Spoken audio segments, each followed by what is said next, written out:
红军老祖也称红元老祖、诸天道尊，有人说他是仙界的天花板，也有人说他主宰整个宇宙，有重整时空秩序之能，弹指间可再造天地万物。他本是盘古和太元圣母之徒，居住在紫霄宫，座下有徒弟3人，分别是太上老君、元始天尊和通天教主，以及2名童子青阳童子和九光玄女。创世大神盘古为开辟洪荒，奉献了自己的身躯，身体化为山川大地、日月星河，将元灵大道传于红军老祖、混坤祖师、女娲娘娘和路亚道君4人。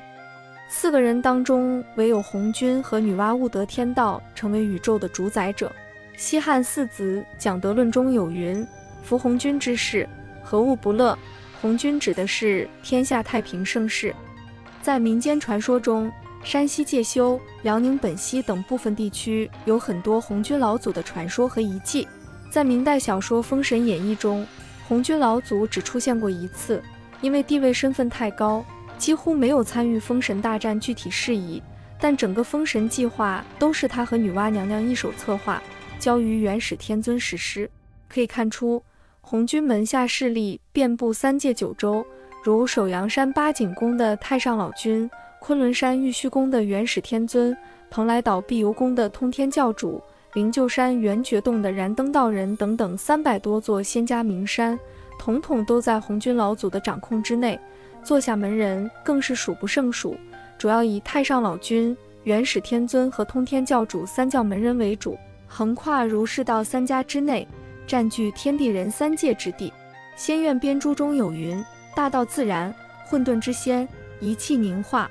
盘古生焉，天皇东历，王母西玄，伏羲八卦，宣后5篇，体现了古人对于宇宙初开的思考，以周易和道德经的思想为根本，即认为大道在混沌之先，为万化之宗祖。盘古真人的元灵大道在传给4位徒弟后，最终与天道的接班人元始天尊合体。换句话说，元始天尊继承了盘古的元灵大道，成为下一任天道的主宰者。红军老祖身边的青阳童子和九光玄女，仙苑编著元始上真纪中云：忽生太玄玉女在世间，人形具足，天资绝妙，号曰太元圣母。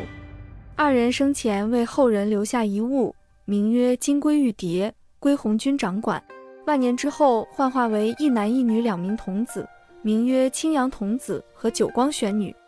之后九光玄女嫁给了东皇太一为妻，东皇太一死后，灵魂与哥哥青阳童子结合，本来是兄妹关系的2人有了夫妻之名，却不住在一起。九光玄女居住在西昆仑的瑶池，自称西王母，统领女仙；青阳童子居住在东海蓬莱岛，自称东王公，也称扶桑大帝或东华帝君，统领男仙。仙苑编著中记载的元始天皇就是盘古，曰：元始天皇与太玄玉女生扶桑大帝，又生九光玄女，即西王母也。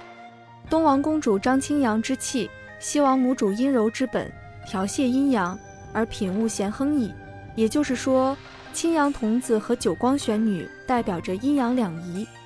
物真篇有云：道自混沌生一气，便从一气产阴阳，阴阳再合成3体，3体重生万物昌。东王公通过千万次渡劫修行，晋升为昊天上帝，封神大战之后成为统御万圣的玉皇大帝。因此红军老祖门下个个都是出类拔萃的仙界圣人。封神大战之后，红军老祖为了平衡3界格局，稳定仙神秩序，划拨了10几名徒子徒孙去了西方教，成佛的成佛，成菩萨的成菩萨，比如燃灯道人、居留孙、文殊广法天尊、普贤真人、慈航道人、灵宝法师、多宝道人，由掌管天地人3界的三清主持调整事宜，自己则回归了紫霄宫。那么问题来了，像红军老祖这样的人物，他平时都干点什么？